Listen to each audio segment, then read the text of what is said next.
A full hour of news every weeknight at 10 o'clock on Channel 5. True stories of danger and triumph.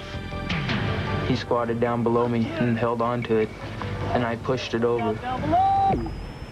Caught his coat sleeve. By the time I catch up to it, I was probably doing 80 miles an hour. I really wasn't expecting to find the driver alive, but I felt I've got to stop this car somehow. I knew if I let go, then the air would have to go with me. Hello, I'm Dave McElhatton with an Eyewitness News special report. After 81 days of a standoff with the FBI, the Montana Freemen have surrendered. All 16 of the people inside the Justice Township compound have turned themselves over to federal agents. The 12 Freemen who face criminal charges will be taken to Billings for federal processing. Those charges include circulating millions of dollars in bogus checks and threatening to kill a federal judge. We made no deals to drop or lessen the federal charges against anyone. Our posture from the very beginning was to build solid federal criminal cases and arrest everyone charged with a federal crime. In the final moments of the standoff, the Freemen walked from a mobile home to meet FBI agents. One of the Freemen, Casey Clark, was seen shaking his father's hand before entering the FBI van. Events all day today have been leading up to this peaceful surrender. Earlier, a rented truck left the compound. Apparently, it carried some Freeman documents and other property. The Freemen believe that the government infringes on their personal and property rights. And reportedly, the group believes that some of the papers in that truck will help prove their claims. In one of the stranger developments today, the Freemen raised hopes by taking down their upside-down American flag this morning, but then hopes dimmed again when a Confederate flag went up instead. Tonight on Eyewitness News at 10, we'll have a live report from Montana and expert analysis of what this means to the anti-government groups and the FBI. See you at 10. We went down over to the cliff, got on our hands and knees and looked over the edge. It was a little bit windy, and you could hear the waves. You can see the water down there. And it was a long ways down.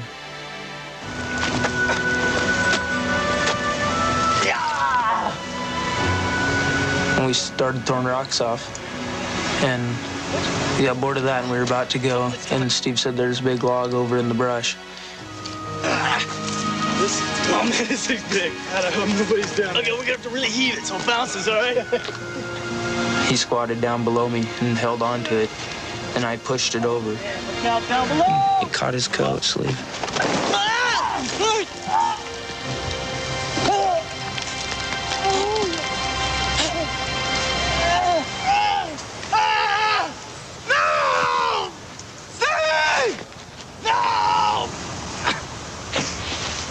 Called his name a couple of times and there was no response. I couldn't believe it was happening.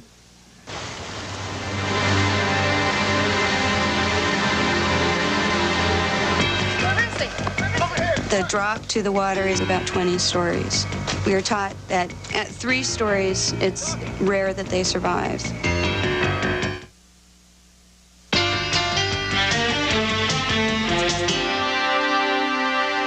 When Steve Reifenstahl fell off a 200-foot cliff into the dense forest below, his best friend, 18-year-old Ivan Beatty, could do nothing but go to get help.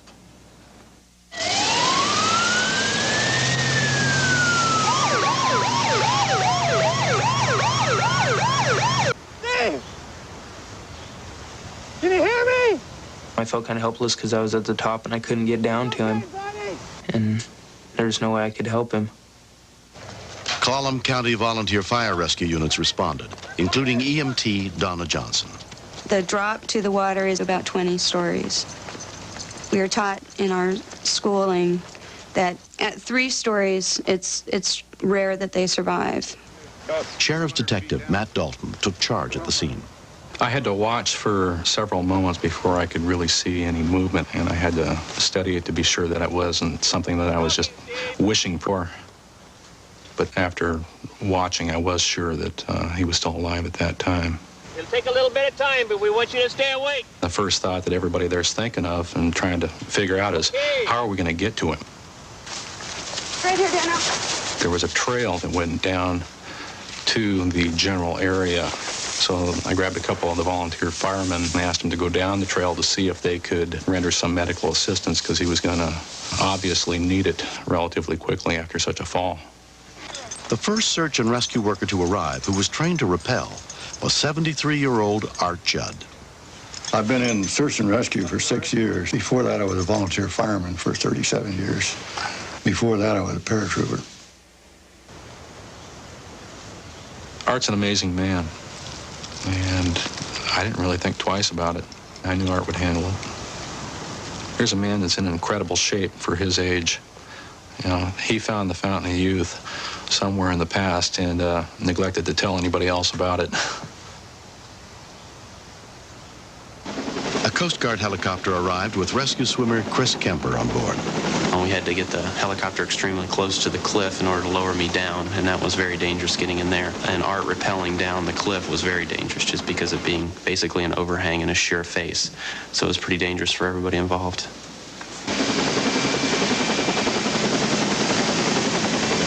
It was really close to that cliff, and a gust of wind or a big rock or something come down, and that's all she wrote. When I looked down, I saw the rotor of a helicopter going around right below me. So they stopped me, and I had to stand there about 5 minutes.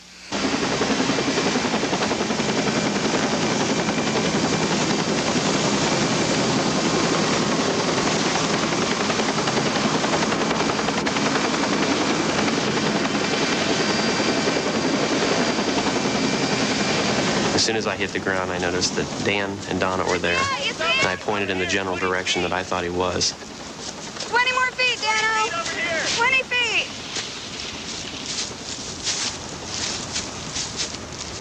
The first thing we saw was his legs, and his feet were completely broken and hanging to the sides. My main concern was that we were going to lose him to shock before we even got a chance to take him to the hospital. They had a radio with them. We were able to ask him, are you going to be able to get him out on the trail? And it was a definite no. And it would be very dangerous to try to evacuate the injured man out straight up the cliff. Give us a hand, or can you give us a hand with this guy? Or? When I got there, I talked to Chris, the Coast Guardsman. I said, do you think we can fly him out? And he said, no, there's too much brush, too many trees, and they have to get too close to the cliff. And I said, we're going to have to lift him out and go up the cliff. I was in shock big time. I didn't think he was going to make it out. And it was just a bad feeling. We had to put him on a miller board inside a basket so we could take him out. And it seemed to take forever. I felt that the time that we spent down there was too long. I really did feel like we were going to lose him. Okay, we're going to go and meet the helicopter at the top. There must have been about 15 to 20 volunteers on the other end of the rope. I imagine that they were lifting probably at least 400 pounds up the face of the cliff. Easy.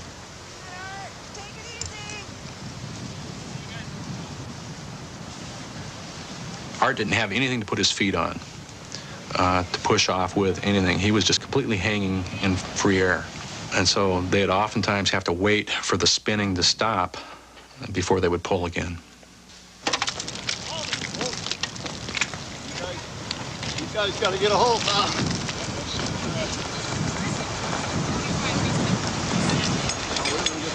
Okay, easy. All easy. Don't get Art over yet.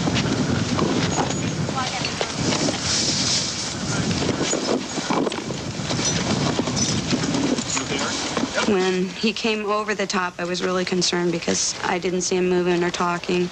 The paramedic informed me that, yes, he was unconscious at that point. Okay, lift. Okay, here we go. Hold on, Steve. You doing okay? The first time I saw Steve, he was covered up and he had a neck brace thing on. And I remember when they tilted him to pick him up, I told him that I was there and everything's going to be just fine. 19-year-old Steve Reifenstahl was flown to Olympic Memorial Hospital. There he was examined by emergency physician Arthur Tordini. Again? Stephen's spine was fractured in several places in the lower back region. The feet and ankles were bent around 180 degrees and facing upright. He had spent nearly 3 hours in the field since the fall, and we were afraid that his legs would not be salvageable and that he would lose them. Von Reifenstahl and Barbara Ware joined their son at the hospital. When I first saw him, he looked like a mummy. He was all wrapped up. But I just looked like he was so little and so helpless, and I couldn't do nothing to help him. Steve was transferred to Harborview Medical Center, where a team of specialists performed surgery to repair his broken vertebrae and try to save his severely damaged legs. Over the next 3 weeks, Steve drifted in and out of consciousness. I stayed with him day in, day out, sitting in a chair, holding his hand, and talked to him, because the doctor said he can hear you.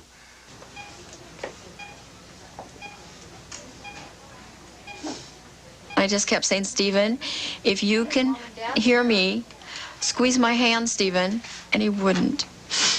So I just kept doing that for hours, and he wouldn't wake up for me. Wake up, honey. I just kept telling him how much I love him and that we want him to get well and that everybody was there and everything's okay. Ivan came to see Steve every weekend. I think it was the 3rd week I got to go in and see him, and I told him that I was there, and if he heard me, I told him to squeeze my fingers twice, and he did. We're here for you, Steve. When he squeezed my fingers, I thought that he'd be okay then. He recognized who I was.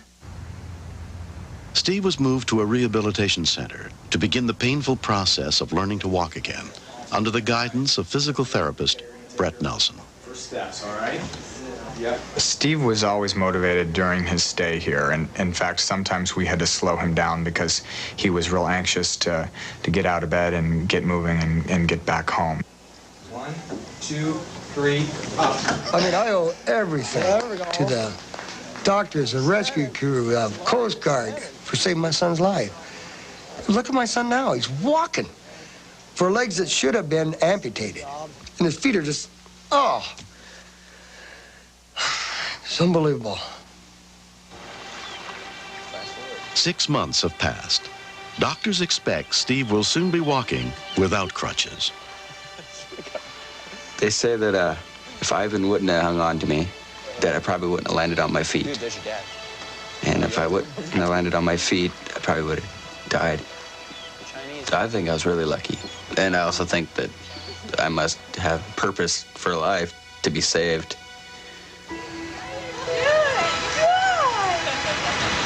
A lot of times our rigs don't look pretty. A lot of our equipment are given to us by someone else. But the people have the heart. They'll go anywhere and do anything to save a life. All you guys are out there? Or? We became close down there, although he doesn't know it. To me, he's a part of me now. Yeah, you kept telling me to bring the car around. Let me sleep it off. It's changed my life for the fact that I appreciate life now. There was so many people out there to help me. I didn't think my life was that important. It's pretty amazing to see everybody out there. Recently, Steve got a chance to meet Art. Hi, Steve. Howdy. It's a long time. Yeah. It's pretty amazing to hear about this man going over the edge. He risked his own life for me, and when I found out his age, I couldn't believe it. Kind of hand me all the glory, but that isn't true, because one thing I'd like to say is that it just wasn't me. It was out there too. The fire department, the rest of search and rescue, the sheriff's department, and the Coast Guard. We were all working in as a team. It's a real satisfying feel. Told the wife I thought maybe I should use this for my grand finale, and after almost 46 years of emergency services, I thought maybe this would be a good time to cut it off. And I was telling him, knock it off. You're gonna get. I think Art's a great guy. It takes a special person to be something like that. That's a long ways down to go get someone you don't even know. He risked his own life to save my son. And I want to thank him. Thank you so much.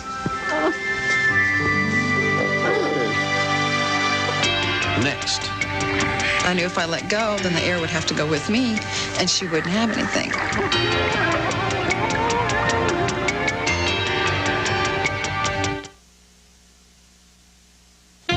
One Double Delights has a lighter side that's pure joy, creamy, low-fat yogurt flavors like cheesecake, and a darker side, rich fruit toppings like ripe cherries. A complete delight, day or night. Taste why it's dinner.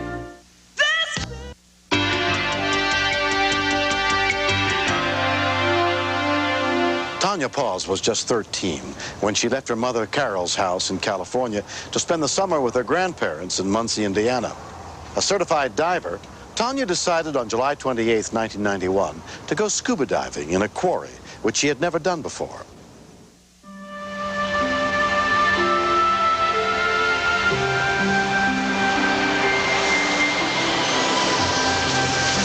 Tanya's watched me dive in this quarry, and she'd heard about all the things that were in the bottom of the quarry that you could see as a diver, and so she wanted to go down and see those things that she'd heard about for years.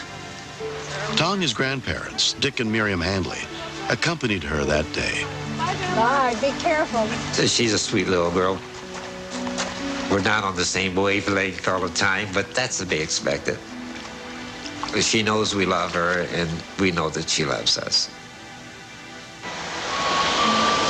Sharon Catardis was a close friend of Tanya's mother. I arranged to have Sharon dive with her because she's an experienced diver. She was an assistant instructor. She knew this dive site well. We felt she would be the best person to have Tanya buddy with. Car, you been in the water already? Yeah, it's hot. I knew her uncle and her mom were very good divers, and she'd been on several dives in California and Florida. So I was pretty confident that she knew what she was doing.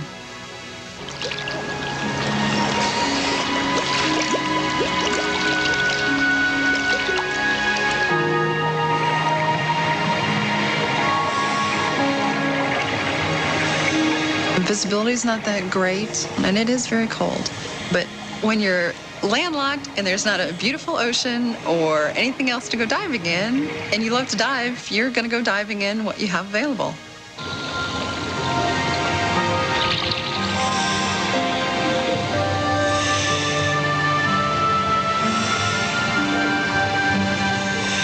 I was checking on Tanya, making sure everything was okay.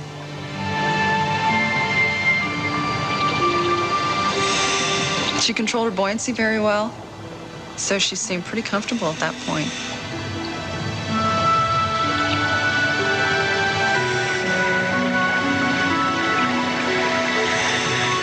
We had gotten down to about 30 feet, where the lowest temperature of the water is around 35 maybe. I turned and kind of wrapped my arms around and gave her that signal. And she gave me back like, yes, it's colder down here. But at that time, I didn't take it that she was cold herself. So we went ahead and continued.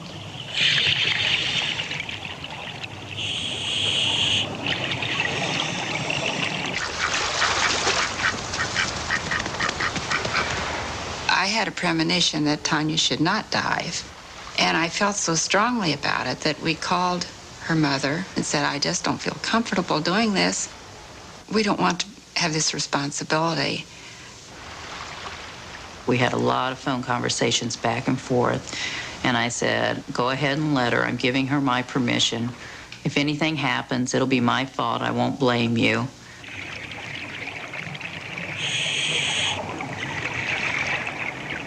At a certain point, she tugged on my fin. I turned around and looked at her and realized that she didn't have a regulator in her mouth. So I automatically gave her mine and then took my spare.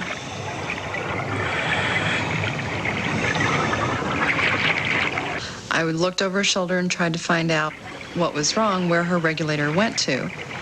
And I saw that her tank had slipped out of her BC and was down quite far. But we were so close when we were buddy breathing together that I couldn't reach around her and pull up her tank. So I made the decision to come up and see if we can get it resolved at the surface. It seemed like we weren't making any progress, and I couldn't figure out why. At that point, I dropped her weight belt because I thought, well, maybe she had too much weight and that was one thing I can get rid of. We came up a little bit, but not very much. That was making me nervous because I was losing a little control of the situation.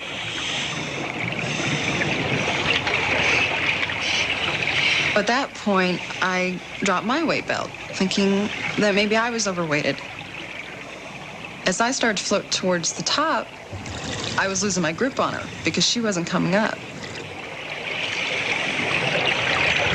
I knew if I let go, then the air would have to go with me, and she wouldn't have anything. All the air that I had in my suit and my VC just pulled me right up to the surface.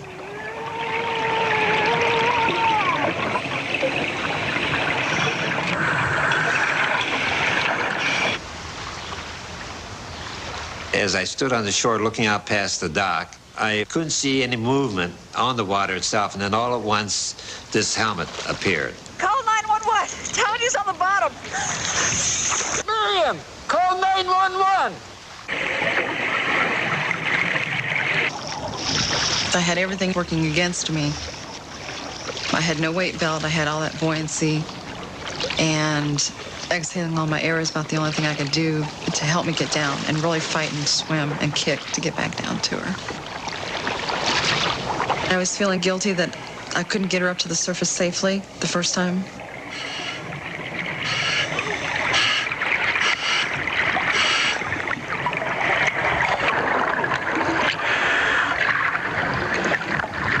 She was just so still, and she wasn't breathing.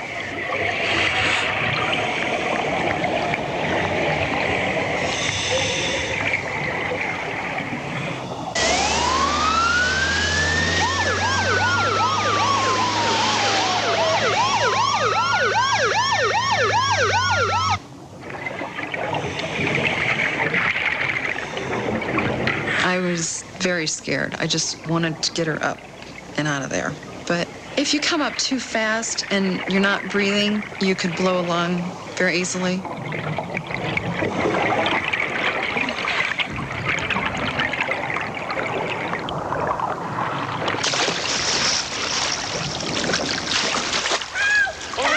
Tanya had been underwater without air for nearly 4 minutes. When I looked at her, she just was very cold and very lifeless. I just hoped it wasn't too late. I came up on the dock and I looked over at Tanya and I said, my God, she's dead.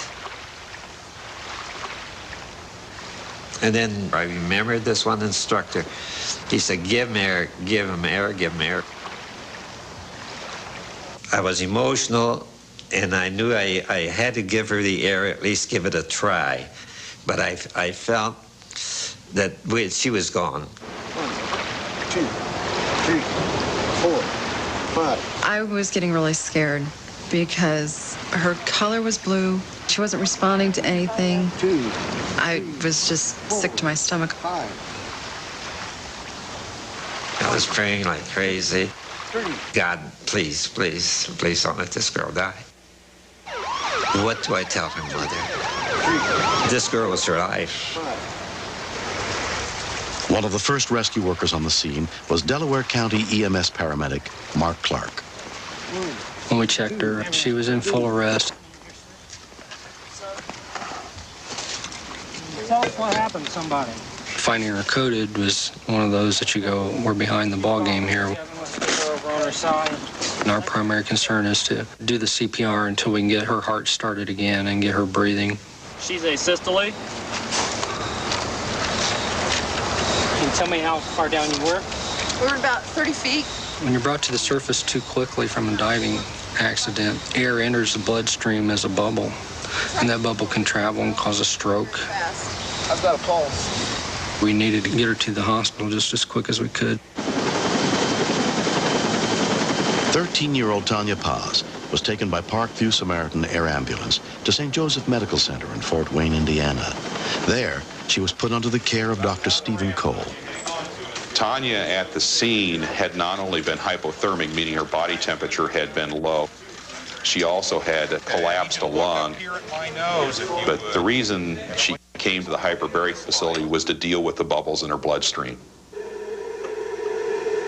Tanya spent 5.5 hours in the hyperbaric chamber to regulate her oxygen levels and prevent deadly blood clots.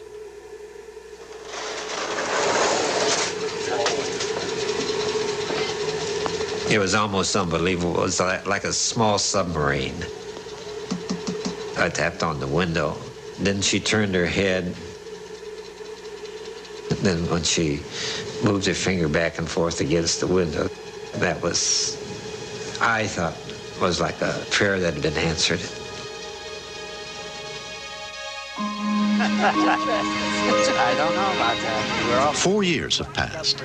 Although she spent 11 days in the hospital, Tanya suffered no permanent injuries from the incident. I thought he only looked like 80. She did a lot of swimming before she did her dive, so she was lowering her body temperature without even realizing it before she went down into that cold water. It was too much to bear. I couldn't handle it. Tanya had become so disoriented by the cold, she didn't notice her regulator was caught. I didn't know anything about hypothermia then, so I've learned a lot. And then I just Get rid of that one? Yeah, that's good. She's a wonderful person. She has a very good outlook on life and how to handle things. And I'm just glad that I was there to help her and get her out of that situation. I try to tell Sharon how much I appreciate it, but it's hard for me because I don't want to think about myself almost dying. I can't even express how much I'm happy to know her and that she's a part of my life. I love her more than anything. It was my money, so. I think Sharon, what she did was almost unbelievable as far as physical strength. It's like, oh, okay, now we're playing. We have a lot of love for her. And a lot of things. I have told Tanya that she must make something of her life because she has been given a second chance. And I feel that she must be very special to be given this chance.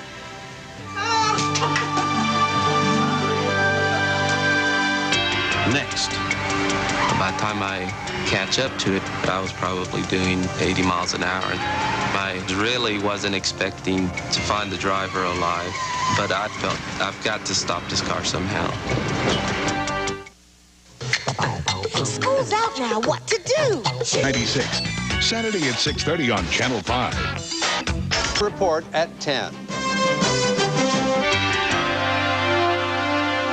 The worst of times often brings out the best in people, as Eddie and Joanne Quaid found out on March 2nd, 1994, on their 40-mile drive home to Stroud, Oklahoma, with their 6-month-old granddaughter. Eddie and Joanne's daughter, Vicki Iska, was making the same drive in a separate car.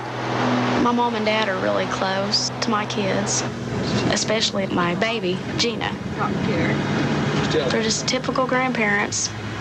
Love them and talk about them and show pictures to everyone they see. These are my grandkids.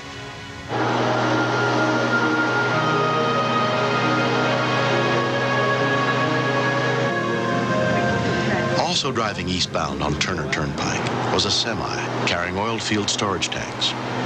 The diameter was 10 foot plus your trailer height, so you've got 15 foot at least off the ground.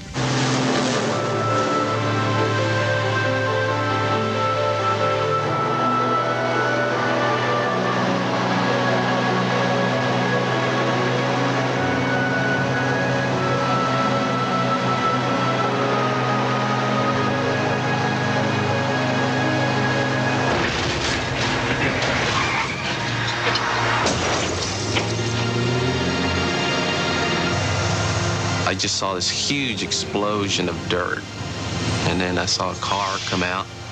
Something had just crushed the cab on it, and I noticed that the vehicle isn't stopping. It's catching up speed and it's going uphill. Felix Batista had been traveling in the opposite direction on the turnpike. It was just weaving back and forth. I really wasn't expecting to find the driver alive, But I felt I've got to stop this car somehow.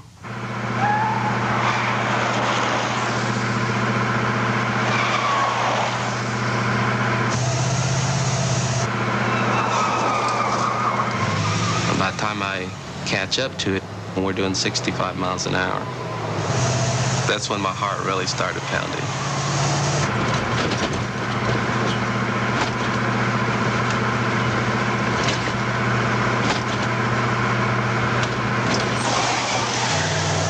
And I started praying because this car's gonna crash, or it was gonna cross the median and hit some oncoming traffic.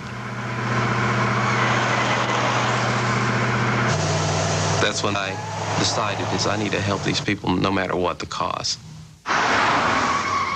Jim Mills had also been driving in the opposite direction when he spotted the weaving car. My first thought was somebody who was drunk.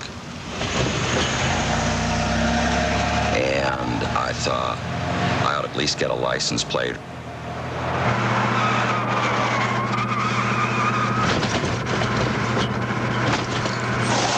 I saw what needed to be done, which was to get in front of that car to stop it. And as soon as it gave me room, I just gunned it.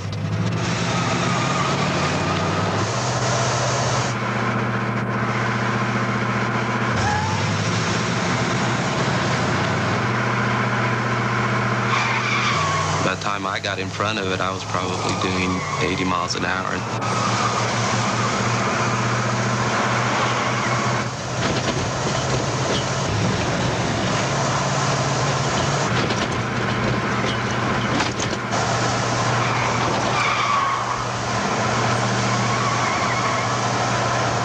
Then I began slowing down.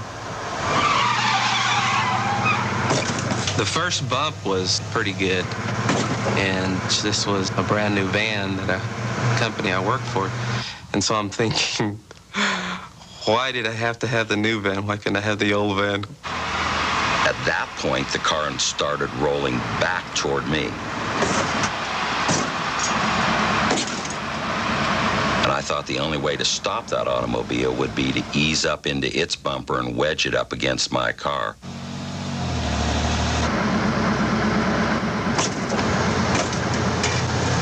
And after it hit me, it just continued to slow down.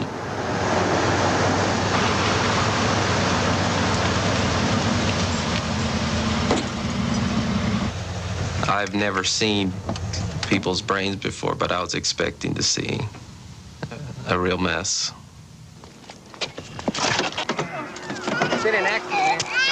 And it was impossible to get the door open, and the extensiveness of the roof damage of the car looked like it just drove him right into the seat. It won't open. Try that back door. Open it. Nope. Here we go. And the passenger didn't seem to be injured. Get the baby. All right, all right, all right. I was very surprised that anyone survived. When I saw the baby, I was real grateful that it was not injured, because when I first saw the car, I didn't think there would be any survivors. Among the rescue workers who arrived on the scene was EMSA Advanced Life Support paramedic Michael King.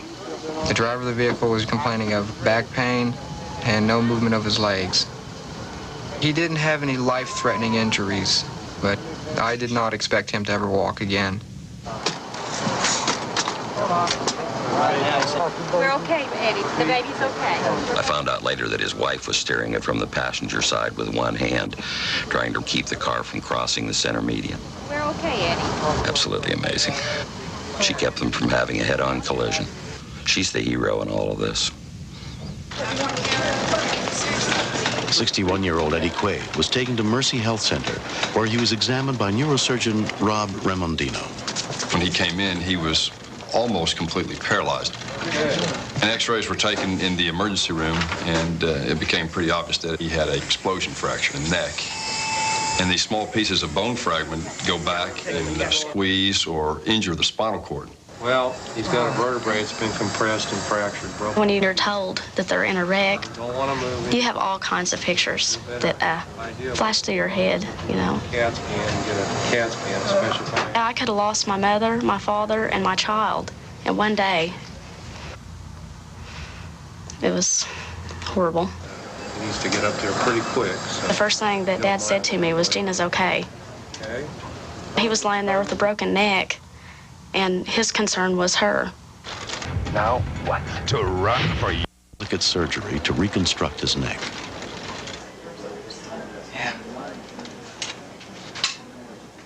Step. When he asked me, Doc, how bad is it? And I said, well, Eddie, it's bad. And Eddie's kind of a guy who, he kind of has that pioneer spirit. And he just said, Doc, you do your job, and I can guarantee I'll be walking. Step with the right. And he was true to his word. Okay, shift your weight to the good job. I started riding bulls when I was 14 years old. I've been hurt before, but nothing compared with that. Okay. I remember that tank looked like it was 10 stories high coming through the air, hit on top of me. And then I woke up, I went trying to move things and nothing would move. But that was the most terrible experience I ever had. And I remember when I was in that wheelchair and I'd look up and I'd see those people come by on the walkers. And I'd just say to myself, I'm gonna do that.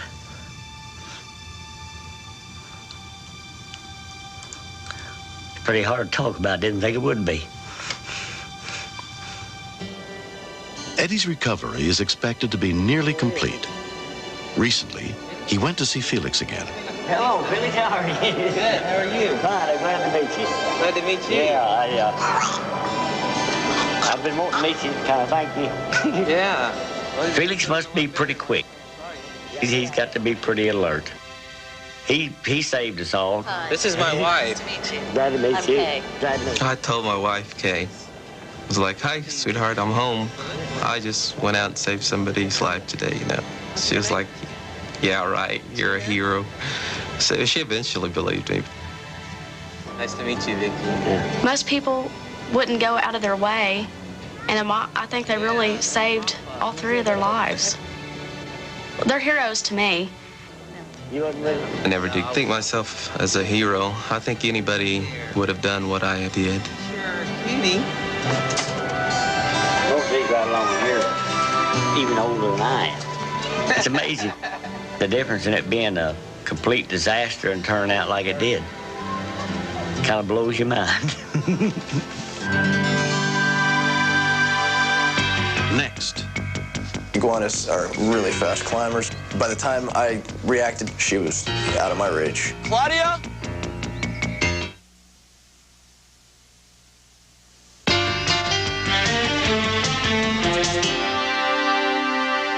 Other people's choices in love are not always easily understood. On February 10th, 1995, at his parents' home in Beverly Hills, California, Jed Abrams discovered that there are people who are willing to go out on a limb to lend a helping hand to the object of your affection, however strange she might be. You ready to get some sun today, Claudia?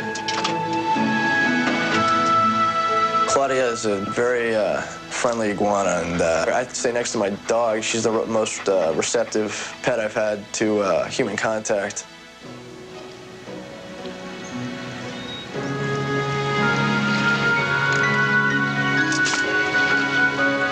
Samson would not intentionally hurt anything, but he likes to play around with Claudia's tail. But she's a smaller animal, so she sort of looks out for herself.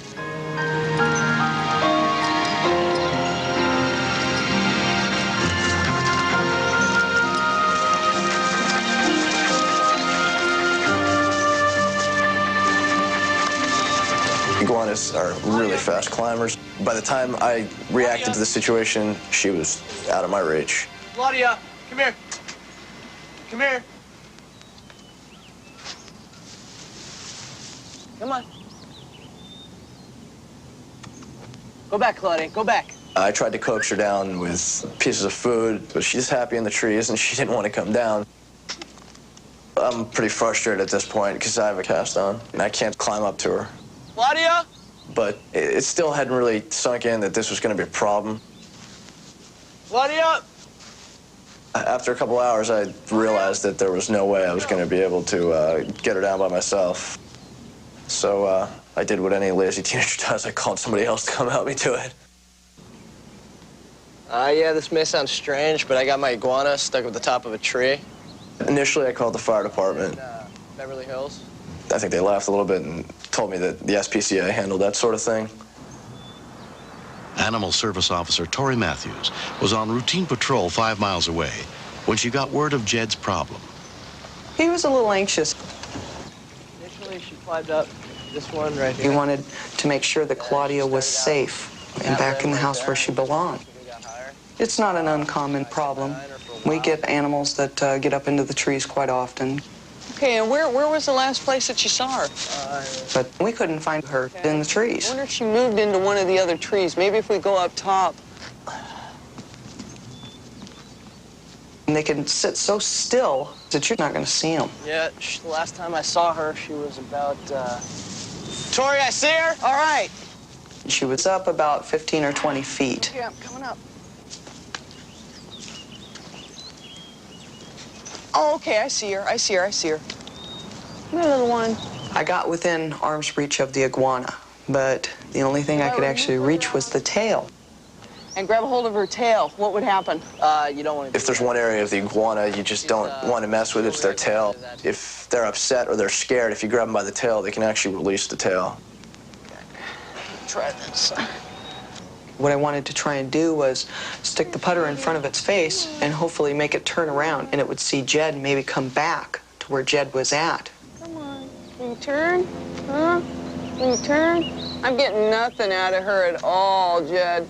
It was kind of a risky situation and didn't have too many more hours of daylight left. She doesn't seem to like that too much. I think we're going to have to come up with something else. Okay. Oh, no! But I think at that point the iguana tripped or she got scared and fell off. I had already prepared myself that Claudia probably had died.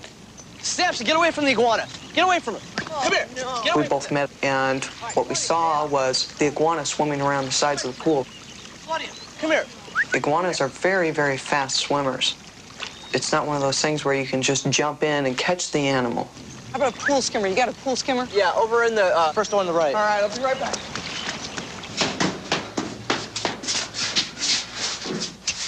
But I couldn't find the pool skimmer. Come on. Yeah, she's moving. I raced back, and the iguana was at the bottom of the pool. We both realized we had limited time to react here, but the doctor told me, don't get the cast hood. When I hit the water, I knew exactly what happened. God, it's cold. That water was like a glass of ice water. It was extremely cold, and those animals cannot handle cold at all. She just came up. Get her, Jed. And I told Jed, race in the house, wrap it in a towel so we can get the body temperature back up. How's she doing? Not moving. Oh, no. Blow on her face, see what she does. I wanted to see if there was going to be a reaction, but there was nothing. Check for pulse. So I started checking for a heartbeat, any kind of respiration whatsoever. There were none. It was just completely gone. It was like Jell-O. And I gave a little puff into the nose. Come on. And started pumping between its stomach and its chest with my fingertips. 9, 10. You have to make them very tiny breaths because you can actually blow up their lungs. Come on. Okay. The tail started to move very slowly, and the eyes opened up. There you go. Oh, jeez. And I turned to Jed and told him, Jed, I think we have movement here. This animal's breathing again. Claudia the iguana was examined by a reptile expert at a nearby animal hospital and released the same day.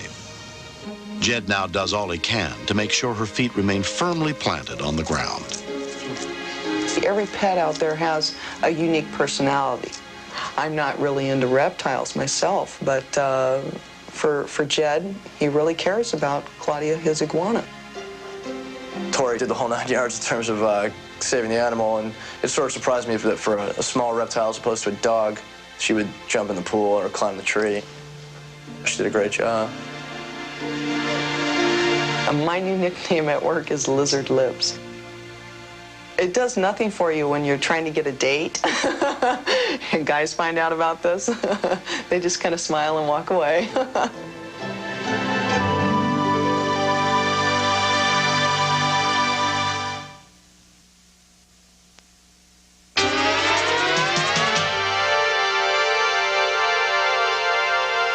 In an emergency, what the people at the scene do before rescue workers arrive can often mean the difference between... A highway patrol.